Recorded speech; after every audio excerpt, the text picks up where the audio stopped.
लग्नाच्या गाठी स्वर्गात जुळतात, आपण फक्त निमित्त मात्र. हे वाक्य या जगात ज्याने कोणी पहिल्यांदा लिहिलं असेल तो कमालीचा आळशी आणि दैववादी असला पाहिजे. कारण अशा लोकांमुळेच आमच्यासारख्या विवाह मंडळ चालवणाऱ्या लोकांच्या कष्टाचं मोल कमी होतं.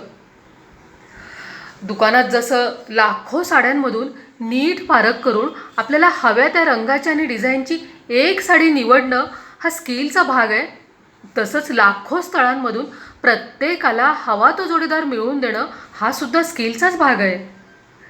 ती एक सायंटिफिक आणि रिसर्च ओरिएंटेड प्रक्रिया आहे. अनेक वर्ष साड्या विकून दुकानदाराची नजर जशी तयार होते, तशीच इतकी वर्ष विवाह मंडळ चालवून माझीही नजर तयार झाली आहे. काय म्हणाला?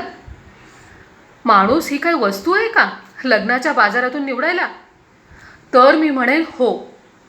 अर्थात घेतलेल्या वस्तूमध्ये आपली आर्थिक गुंतवणूक असते, तसंच निवडलेल्या जोडीदारामध्ये आपली भावनिक गुंतवणूक असते. आणि म्हणूनच तो निवडताना आपण तो रंगाने, रूपाने, कुटुंबाने आणि कर्तृत्वाने आपल्याला साजेसा आहे का हे पाहून घेतो, याचं ॲनालिसिस करतो. लव्ह मॅरेजमध्ये अजाणतेपणे आणि अरेंज मॅरेजमध्ये जाणतेपणे.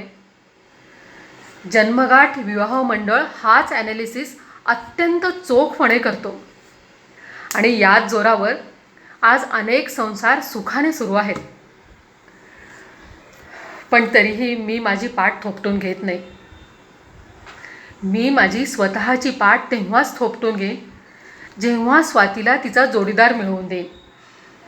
नाही, स्वाती माझी मुलगी नाही, पण मुलीपेक्षा कमीही नाही आहे. आम्ही टेंब्यांच्या वाड्यात राहतो ना, त्याच वाड्यात स्वाती राहते. लहानपणापासून खूप चटके सोसलेत पोरीने. आता तिचं लग्न जमवलं आणि ती सुखात राहिली तर मी माझी स्वतःची पाठ थोपटेन. कदाचित आयुष्यात पहिल्यांदाच.